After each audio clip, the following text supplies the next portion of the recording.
great pleasure to have Roop Singh here today to give us a backgrounder and get us started. Thank you, Dr. Ben. Thank you, Roop.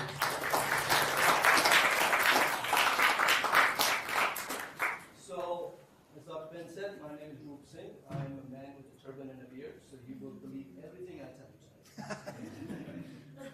So how many of you, let's just start with getting some sense of the room and the temperature here.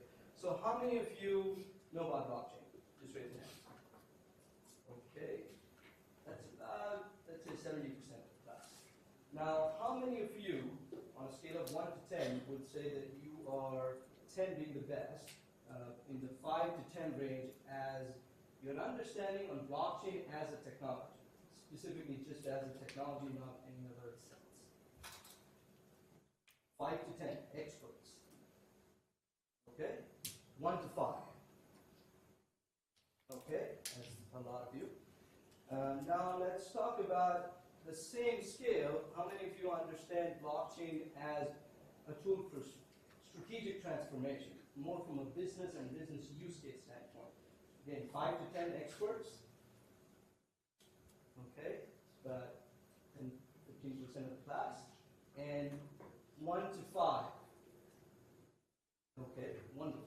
It's about 60-70% of the class. So it's a pretty advanced group. So this will be relatively easy. We will go through a few use cases. Then we will look at a set of principles where blockchain makes sense to apply as a technology. What are the areas you should look to apply? And if you don't find those areas, then you should wonder to yourself, why are you even doing it? Okay. We having a challenge with that? Yeah. Which one is it? It should be this one. Yeah. Do it again. I think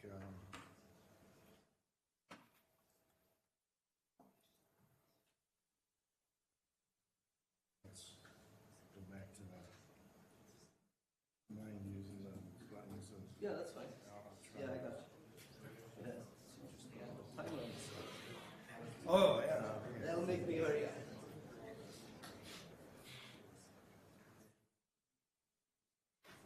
Good? Go ahead. Yeah, that's okay. So imagine that you were in the 1800s. The steam engine was just invented. Railroads are being mass adopted. People are looking to use them. It redefined the nature of our civilization. It redefined who we connected with, who we talked to, what we sold, what we ate, what we produced. It redefined the nature of war, and it redefined the nature of peace. That's the same juncture of the evolution of technology that we stand at today in terms of blockchain evolution. As a fundamental technology that is often related to the internet, I would take it even way far back and say it's as fundamental as the railroads. And I'm not the first one to say it, by the way. So what we see here are so many different areas that are impacted, and sometimes that is part of the challenge in understanding where to apply this. And we'll cover some of that today. The other part of the challenge is it is also a fundamental technology that can be looked at from different point of views. It's a very multidisciplinary field as this entire ecosystem evolves. That's part of the challenge to understand, again, what's the applicability of it. So let's just ground ourselves in some basics. Not that you guys will need it. You're way more advanced class than we just found out. So who wants to just give me a very quick definition of what is blockchain? It's very high level, very quick. Anybody? Any brave soul? It's what you think, yes. It's basically an open ledger. Uh-huh. It keeps record without anyone controlling it. Very good. So, to my mind, blockchain is a cryptographically secured distributed ledger with a shared state. And each of these elements are important. It's cryptographically secure. We'll talk a little bit more about that. What that means is blockchain is the combination of military-grade cryptography when applied with distributed networks. And that leads us to something called a distributed ledger with a shared state. Shared state means everybody who is part of that network shares the same state of data at the same time. And that's a defining feature of the blockchain. Now let's move on and also touch base real quick, since this comes up plenty of times. What are smart contracts? You should have a baseline here. Any great soul?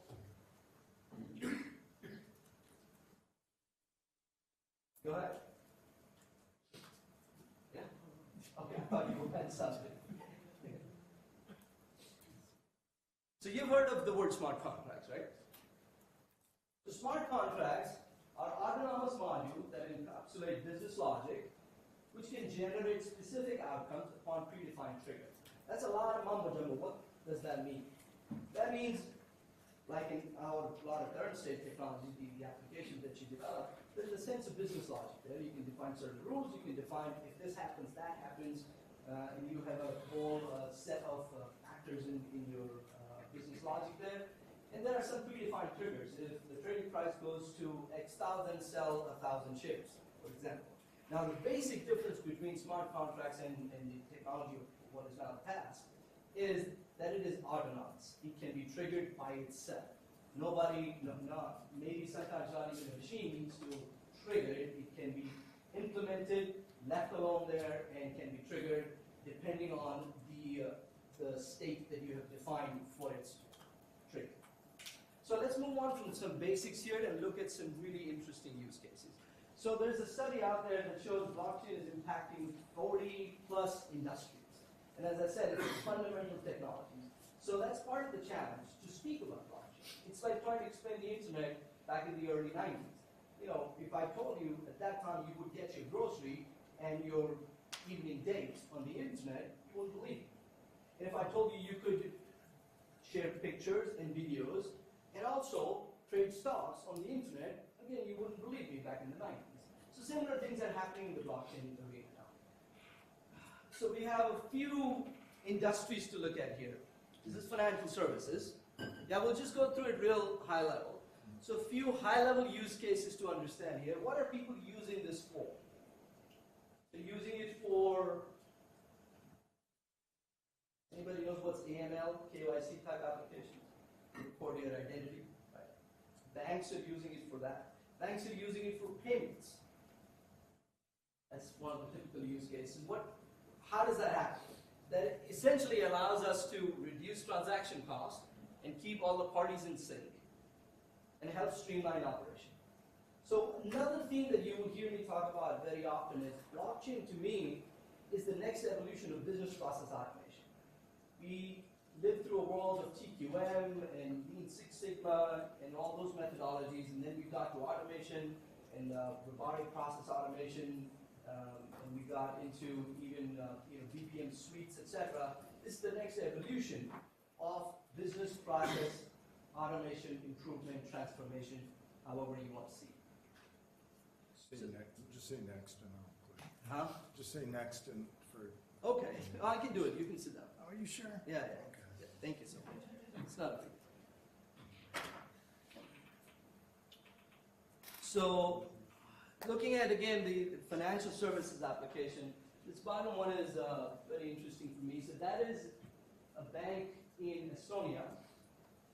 That's the first bank to offer banking services to e-residents. You actually don't have to be a physical resident of Estonia. You can be anywhere. And they will give you an account with where you can have your access to multi-asset blockchain-based wallet. You can invest in stock. You can even do peer-to-peer lending and peer-to-peer loans. So these are very interesting applications that are coming out in the future. Let's look at gaming. So when I talk to people in the financial industry, they find it very hard to imagine that blockchain can be applied to gaming as well. In fact, gamers and gaming industry was one of the first early adopters of blockchain, since the idea of virtual goods and virtual assets was native to gaming to begin with, right? Any of you gamers here? You, right? So you would understand around, you could easily trade goods and buy virtual goods and sell virtual goods and maybe win them in a game. That's another interesting use case of blockchain. We are now moving into an era of where we're not only exchanging information, that's what happened with the internet, but we are exchanging assets or exchanging value. We are able to, because of cryptography and a distributed ledger, we're able to convert physical assets into virtual assets. You'll hear me talk a lot more about that. Digital advertising. You all use web applications, you go on certain websites. Advertising has been a predominant model for the development of the internet. What blockchain has done is help them reduce fraud. It's helped them improve their back-end processes on how to manage ad inventories and how to ensure that the ad is delivered to the person it was meant to do. If you look at the use cases here and the value proposition, it's essentially for publishers to sell more inventory at guaranteed prices, for advertisers to find new source of inventory, and to increase ROI and to reduce costs by reducing costs. So another interesting phenomena that you might notice,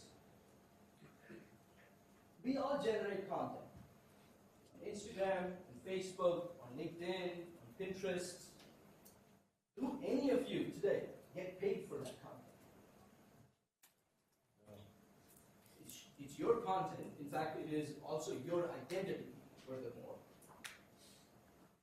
Companies take that content, bundle it, sell it to sponsors as advertising, and they essentially profit from it. That model is under threat today. What you will see increasingly is more democratization of that model, wherein what major companies like Facebook have done is they've built moats around it. They've said, okay, we have X number of users, we have this much data being generated every day, and now nobody can catch us. Because we can get product feedback from that data, we can understand user behavior much better, we can understand who to sell, what to sell, and how to sell. The challenge is, people are saying, well, this was our content. So the commodity here is attention, your attention. What do you view and what do you produce and create? And you'll see this phenomenon in blockchain-based advertising, that there are new browsers coming out that want to incentivize you, pay you back for the attention that you give to that platform. And that's the thing you'll see evolving in the next 3 to 5 years. Healthcare. I won't spend too much time on these use cases. We have a lot of material to cover. So a standard healthcare use case would be patient records. Today, the healthcare systems are so desperate, so disconnected, that it's challenging to move your one person's record from one party to the other. What if magically, if we could create your record and whenever there's a need by any kind of doctor, we are able to share your record and we know that it is true and authentic. And it is easily shareable and we don't spend so much time, effort, and energy in actually making that transaction. So a theme that you will hear a lot, as Dr. Ben started talking about it, is trust, and I'll take it further and say, what is the cost of trust? In today's technology, so this is a common objection and refrain. Well, I could do a lot of these things in today's technology. Good. But how much money, time, effort, system resources are you spending to do those transactions? There's an essential transaction cost to a lot of these things, and if we can have a better state of technology where we can reduce that transaction cost, that is a win for everybody involved.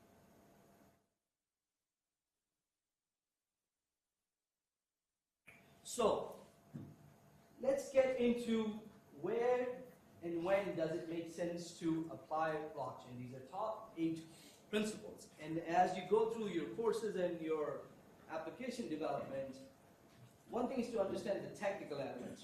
And then you might want to look at, well, why should I even develop this? What is the value? What is the benefit? And to who? Who are my actors? And what are we actually gaining based on what is currently available anyways.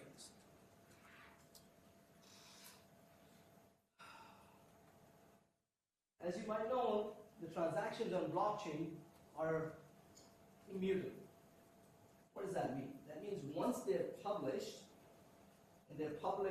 and shared amongst the participants of the network, they are considered to be immutable. They cannot be changed. They cannot be erased. They cannot be revoked. They cannot be changed. And that's a central feature, immutability. And what that allows us to create is authenticity. We can all believe that this set of transactions are actually what they're supposed to be. So if you want to contrast it with the current state, if you go to a bank today and you say, listen, you do, let's say there's a bank in the United States and they do trading with another 100 banks, so trading meaning just exchanging transactions with 100 other banks in the world. How do you reconcile those? At any given moment of time, can you tell me how much money you actually have? Most banks have trouble with that. And they will tell you, well, this is the money we were promised, this is the money that is in process, and this is the money we actually have in the bank, but we're not really sure how much of it can be spent. So the challenge is, there is so much lag time, first of all, and then there is this question of, well, which set of transactions are true?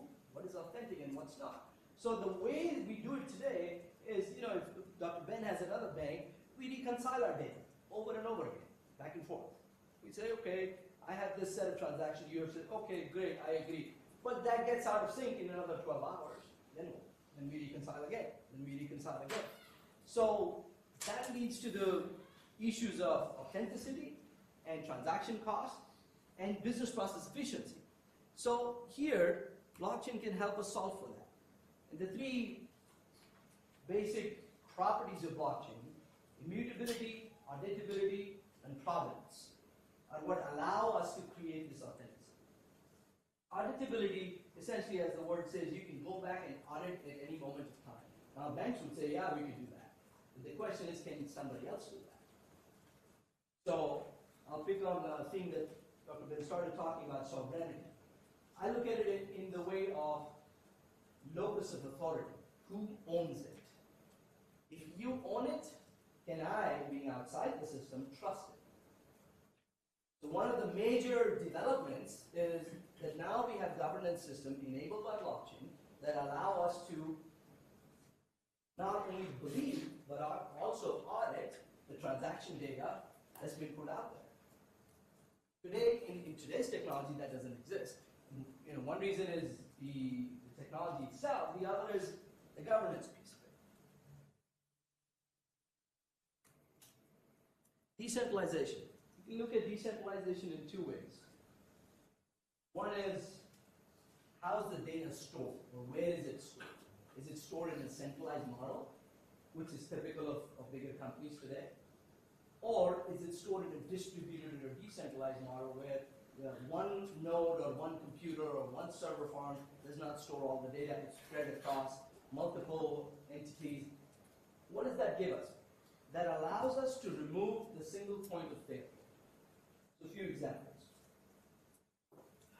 Anybody remember the Home Depot hack of a couple of years ago? Have you heard of it? Okay, let's go back further. There was a major hack of federal employees' medical information. Not some local entity. This is federal government of the United States. All the employees' medical records. They were hacked. Anybody remember that? This is probably 4 years ago. More recently, this is not more of a hack, but a compromise. Facebook. Millions of consumer records, identity records, your and my identity, were just given away. And you saw the impact of that in a country's election. So this all stems from few basic models. One, people were using centralized model. I forgot this one, Equifax. Who remembers that? We're still dealing with it. My identity was compromised, at least that's what they told me.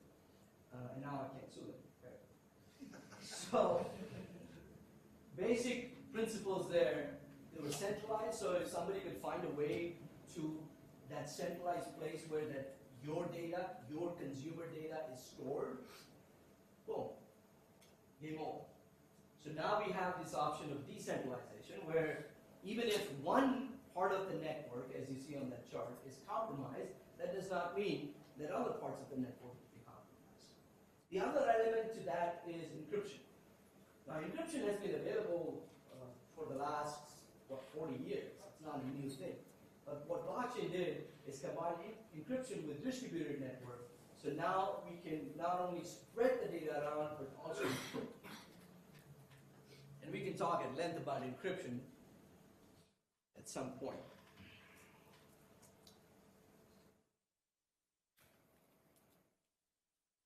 Disintermediation. This is a really fancy word to say if there are 10 people doing business as part of the supply chain, maybe not all 10 of them are required.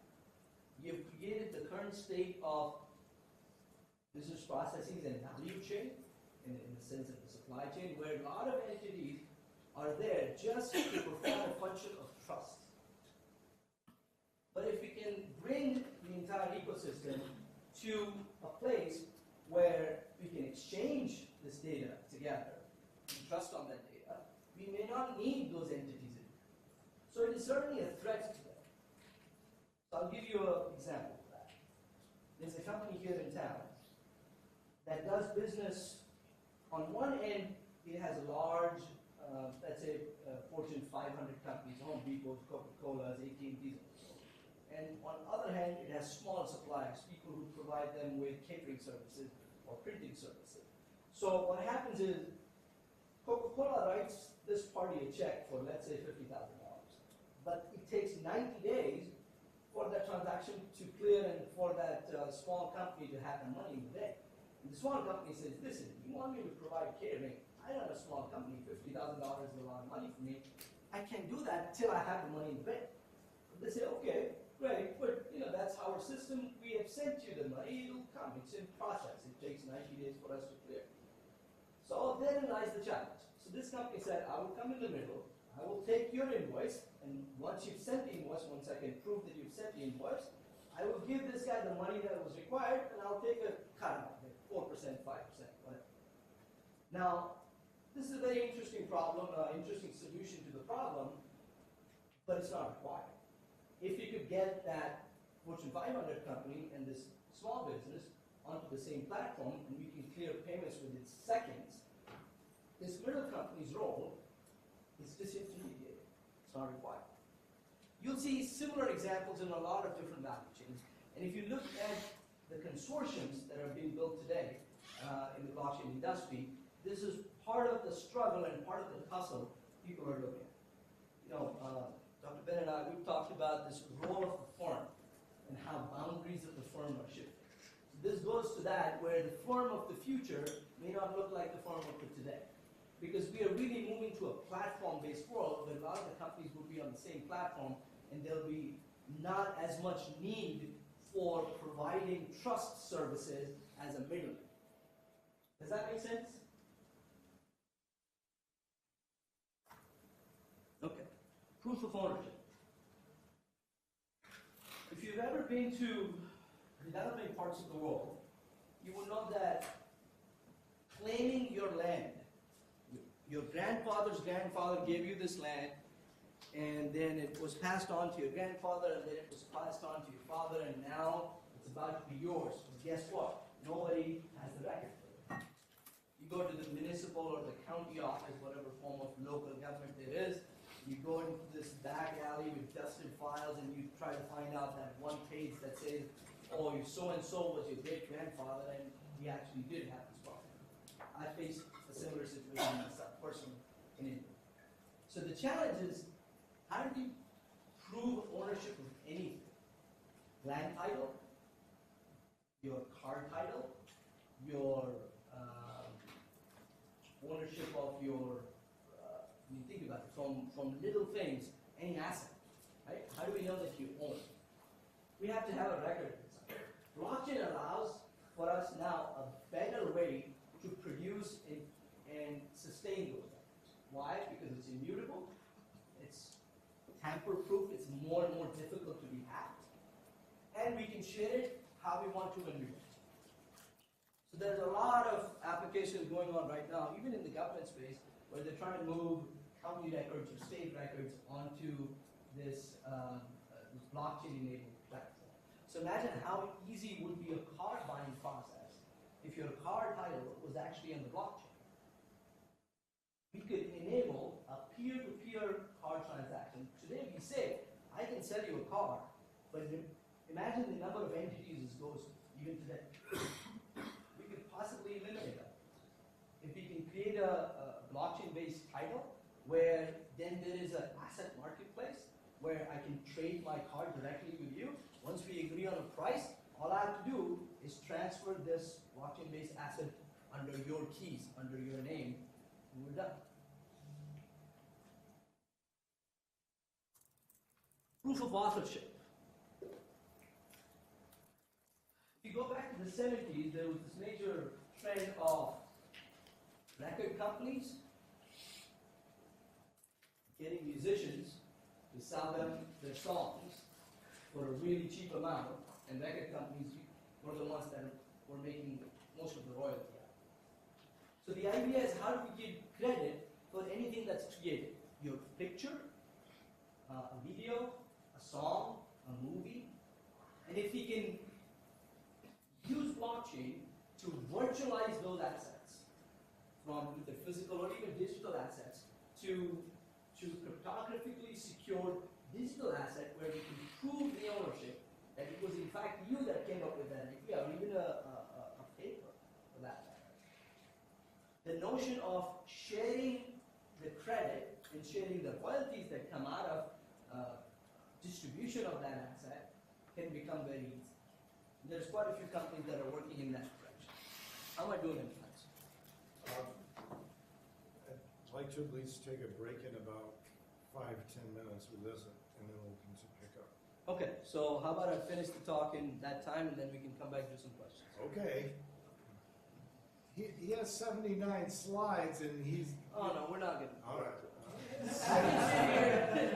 I can sit here and talk about this for 5 days. Okay. I'm not going to let you go through 70 slides. All right, we'll go through the 8. Exactly, that's the plan. So we're at number 3. We have 3 more to go. Automation. We talked about this in the context of business process automation. The idea is a lot of the processes that we have today are either manual or very disjointed. If anybody works for a major, Fortune 2000 company, you don't have to tell me the name.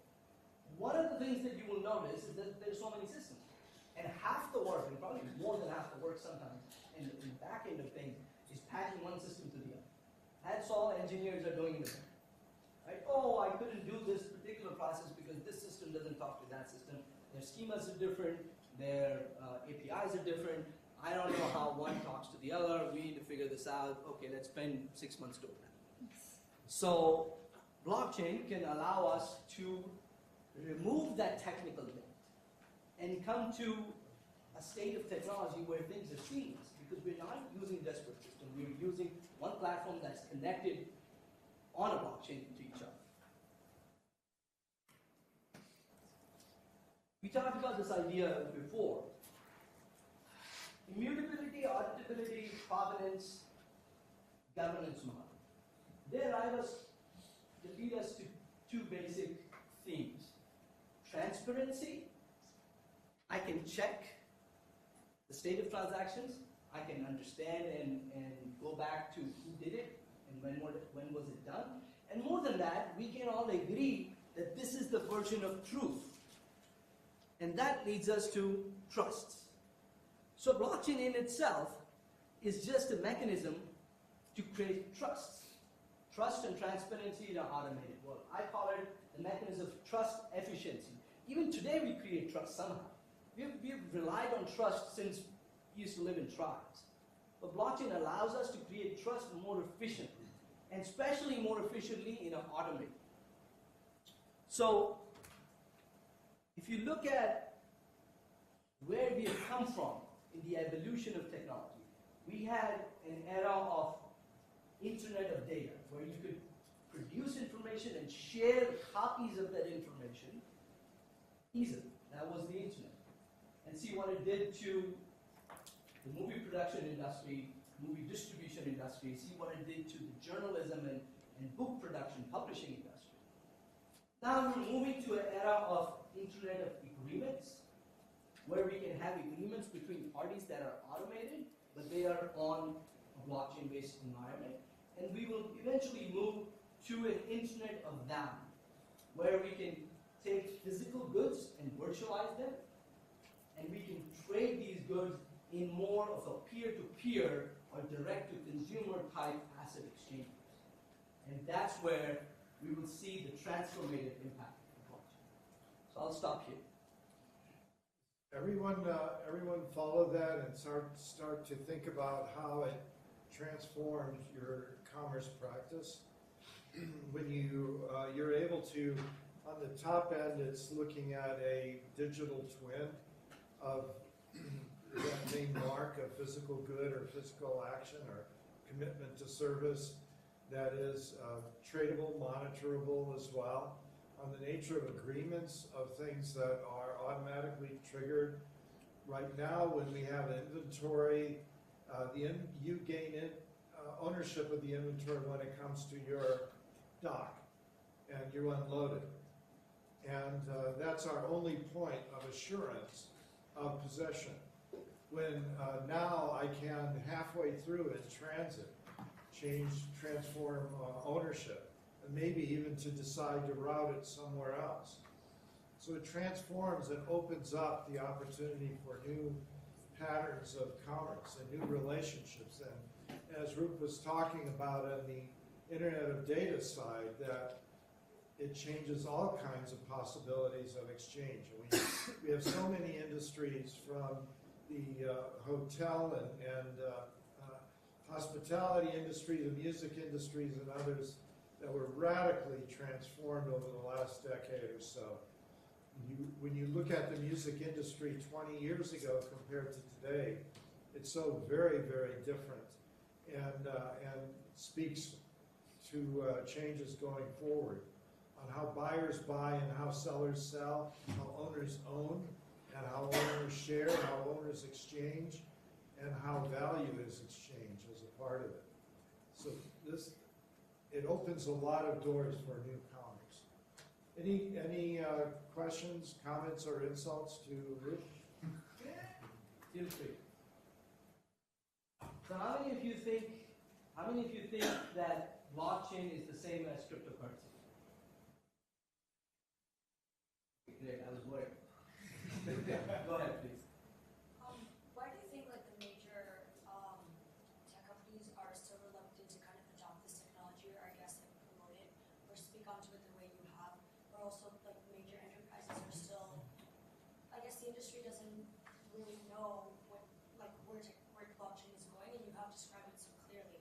What do you think are their challenges? Do you see it as they're afraid of this technology and see it as the way their business is put into question? Right. I have a slide on that. So a few things. I wish I could show you that. Let's separate the market. Tech companies, incumbent enterprises. Right? So let's talk about incumbent enterprises first. In this space, as in a lot of spaces, incumbent enterprises are sadly not the leaders in innovation. Two, the technology itself is mature. So I believe we are in the second wave now. The first wave happened since Bitcoin was invented or shared with us. So it's been, what, 9, 10 years? And now we are coming to the second wave, where you're seeing a few things. You're seeing questions of scalability being addressed. Questions of, oh, is this actually secure, or are you just pretending it to be secure? We just haven't broken it, so it's secure. Okay, let me try to break it. Those kind of technical evolutions happen. Additionally, this is such a transformative technology, so a lot of the incumbent companies struggle with it because they say, okay, let's see what use cases can be built with it, what can we do. If they find they can do things that with this technology, that's the same things they can do with current technology. So there's no incentive or real business ROI to proceed on that path. They have to think much more strategically and transformatively, and if we had time, we'll cover a lot of those things. But they're slowly getting to that realization. So in my conversations with VPs or CIOs, it's a typical question. Well, I hear all this buzz. There's all this hype, from Davos to Wall Street Journal to my grandmother. Everybody's talking about it. Well, what's the big deal? And frankly, some of people inside those incumbent companies, some technical folks, I still have debates about, well, it's just a glorified database. So you have to look at even superior technology is not worth anything. Adopted technology is worth something. So the adoption of technology is what we are looking at here. And there will be some applications that come up that will slowly change this mindset. It's more of a mindset issue than an actual technical issue. Right? I have a question. Second part. Let's take him first. Yeah. Sorry, just replying to her question. So the blockchain trilemma, right? So security, decentralization, and also scalability. I think it's probably a bit more on the infrastructure project side that the technology itself just isn't mature enough for a lot of companies to adopt. Yeah, so let's talk about a couple of things. I think the evolution of blockchain has shown us that there is a lot of innovation that was not done at the protocol level for the last, if you look at the first 40 years of technology or internet evolution, right? So what blockchain has shown us that there's a lot more we can do in terms of improving protocols. And that's where what we would call an enterprise as an infrastructure, right? So I think it's only now, and even in the next maybe 3 years, you will see a lot more applications being done. So there's a model somewhere, if you look at a fact protocol model.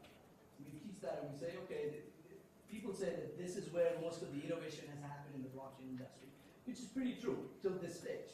The next stage is going to be improvement in the application side. And that's when more of the adoption takes place. Maybe a few of us nerds and geeks can get together and create interesting protocols, but nobody outside that community actually understands the value of it till they can use it. Right? So even today, if you ask some layman, well, how do you stream this movie on Netflix, they have no idea. And then neither should they. Right? So when we get to that level of maturity in the technology and application area, that's when we'll see more of a user adoption. Yeah. I had another question. Yeah, well, first of all, the fact protocol thesis is, it's a very good thesis powered by Union Square Ventures and I think like Polychain, right? You mentioned like hype, and I think like some of the applications that you showed, I think some of them might be a lot of hype, but not really so much substance. So like Decentraland, for example, backed by Barry Silbert, again, another SOE. I spoke to a lot of engineers, and they think that it's the modern equivalent of a $1 million website because, like, they look at the GitHub code and there's like nothing. And for you to believe that Decentraland will work, you need to have a high conviction hypothesis on a lot of different moving parts. So, like, wide adoption of VR, faster throughput. Do you think that it's actually viable, or are people just selling like pies in the skies? Yeah. So there's two thoughts there. One is, if you look at the current state of projects in the space, there's a report that recently came out. Most ICOs and hence their related projects failed in the last 4 years. It's like some absurd number like 90%. And so you wonder why. And I think one of the fundamental reasons is because they did not think about adoption. They did not think about the business side of things. They did not think about what ecosystem they need to build. They thought about the technical aspect, not even technological, just how would we create this technical widget or even at some level of protocol. But how do you get a network established? How do you get user adoption? And then furthermore, how do you generate a business model or a revenue model out of it? I think those areas were lacking and hence those projects failed. So we've actually designed a diagnostic model, a 6-dimension diagnostic model where we look at all these dimensions and say, where can this project improve? And most of the projects that fail, you could clearly say that you could clearly see that they're not being applying any thought into those areas. So the second thought that comes is, talked about AR, VR, there are a lot of adjacent technologies. So this is not happening in a vacuum, right? If you look at just basic Reed's law and Moore's law, there are a lot of other technologies that are improving. AI, AR, VR, even just basic infrastructure technologies. So for us to actually come to a place where this all clicks, maybe those other spaces have to mature, and that's when we'll see mass adoption. But it's kind of stupid that ICOs emerged based on a white paper that neglected any expectation of business model deployment. Why wasn't there an associated business model canvas elements and so forth? Why did it grow, Sean, like that? And why are you trashing Barry? I'm going to tell him you're trashing Barry. No, I'm just offering like an honest perspective. Oh, okay. Yeah. And I think to your point on the why the ICOs are very successful. But why do they start with just a white paper and people are betting on it's like the .com days of betting on the envelope, back of the envelope, right, for ICOs. Yeah, I think it's just like the competition is very weak. So it's like if you have a lot of, another example is like there's a lot of like physicists, a lot of like nuclear engineers, and a lot of people who are really smart. But if they try to compete in that field, it's really hard to get ahead. So they just go to like finance, and like a B physicist can become like an A++ financial engineer. And the same is like true for these projects, right? So you get people who maybe work at like Google, maybe they didn't do so well at Google, and they just move to, it's like moving to a different poker table where the players are losing. Well, that's your career path. I certainly was a C player in India, and I became a C+ player in America. So it didn't really make much of a difference. Dahlia, did you ever get your second question? I was just wondering, you explained the enterprise companies, but why have tech companies been? So actually, tech companies are into it. The interesting part is that they don't talk about it much. Right? So name a tech company, and I can. AWS. Huh? AWS. I mean, look at that. Facebook, Google, Amazon, AWS, Microsoft, SAP, Oracle, Pegasystems, just name one. Everybody has made investments in one. If you look at Hyperledger Consortium, you will see the number of tech industry stalwarts that have just really put money into it. Now, that doesn't mean that they are ultra successful in others, but some are. There are a number of patents today. So, we just maybe not hear about it as much, but they're definitely putting a lot of investment into exploring this and really figuring out how, based on their strategic positioning, how they can leverage this, right? So just quickly, the point that we were making on the challenges on the road ahead. Scalability, technology maturity, security, standardization and regulatory risk, those are huge. So we currently don't have a regulatory framework. And to me, regulation moves 2 or maybe even 3 phase lags behind technology innovation. So till we arrive at that point and we work with regulators to help push the envelope, we may not see mass scale adoption because there is FUD, there is fear of uncertainty and doubt, like for anything. But if you look at the scale or the speed of adoption, and you see, there's a chart somewhere on the internet that shows it took us 50 years to adopt the television, and then it took us 20 years to adopt the mobile phone, and then mobile apps was 10 years. This is going to be much quicker. So people underestimate what can be done in 5 years. People overestimate what can be done in 5 years, and underestimate what can be done in 10 to 20 years. I think that's the cycle we're going to see.